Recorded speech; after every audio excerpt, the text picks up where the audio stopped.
Welcome back, guys. John here with the Everyday Prepper. On my channel, we discuss prepping, survivalism, and all things preparedness. So if you're new to my channel, don't forget to subscribe and hit that bell icon down below so that you can stay up to date with my content.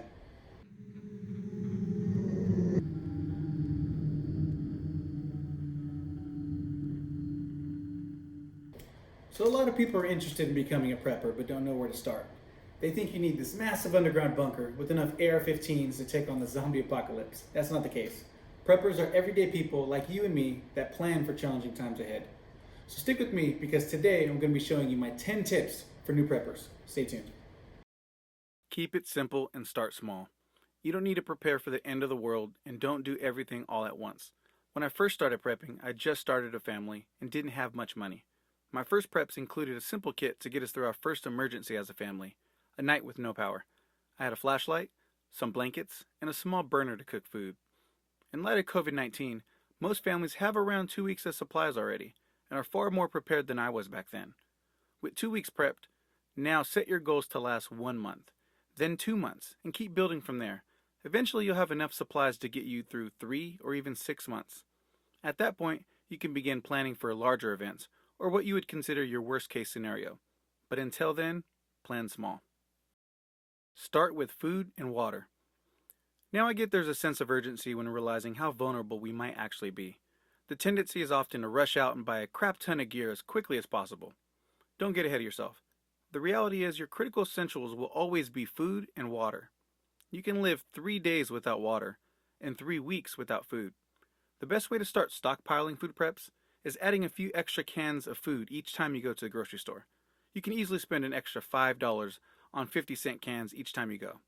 Then add a gallon of water for $1, and you'll be surprised how quickly you build a stockpile. Fit your preps to your location. It's important to consider where you live. Do you live in a desert? If so, water storage and a way to keep cool might be a top priority. For those in colder climates, maybe heating is critical for getting through the winter. Do you live in an area prone to hurricanes, floods, earthquakes, or wildfires? These are great questions to ask yourself. Including these factors in your prepping will help you better prepare for a disaster in your region and prioritize your preps to your specific needs. Organize what you have and what you need. Taking inventory of what you have will help you stay organized and identify holes in your preps. Start creating a list of what you need. Do you need a flashlight? Water filter? Maybe your goal is to have 6 months of food stocked up. Each time you go shopping or get paid, get one of those items. Don't buy it all at once. Before you know it, you'll have everything you need without breaking the bank or swiping that credit card. Focus on buying quality gear. It's easy to search online and find really cool survival gadgets. Don't waste your time and money on these cheap novelty items. A mistake I made early on was buying a lot of cheap stuff to quickly build up my preps. It's not worth it. You'll end up buying the same item again to replace the cheap stuff. Do your research and save up for quality gear that will last you a long time and be reliable when you need it. Acquire skills and knowledge. Prepping is not all about buying food and gear. Start learning essential skills that will help you become more self-reliant. Learn first aid. Figure out how to use a tourniquet. Take up gardening to create an independent source of food. Learn different ways to start fire or even filter water should the power go out. It's also important to understand how to use your gear. Practice with your preps so that you know how to use them. Take a firearms course so that you feel safe and confident using it.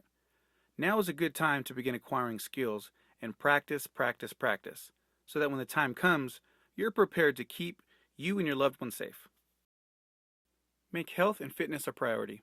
This is often an overlooked part of prepping. In a society fixated on convenience and during a time of sheltering in place, health and fitness have never been more important. To the best of your ability, find some level of balance in your diet, fitness, and overall health. There may be a time you need to defend yourself from threats, maybe escape a disaster, or even carry a loved one from a harmful situation. This will require health and fitness. You don't need to be an athlete, but be your best so that when the time comes, you have a chance. You can have all the gear in the world, but if you can't escape with that gear, it won't matter. Get your family involved. With the growing concerns of available food and supplies, many families are now turning to prepping.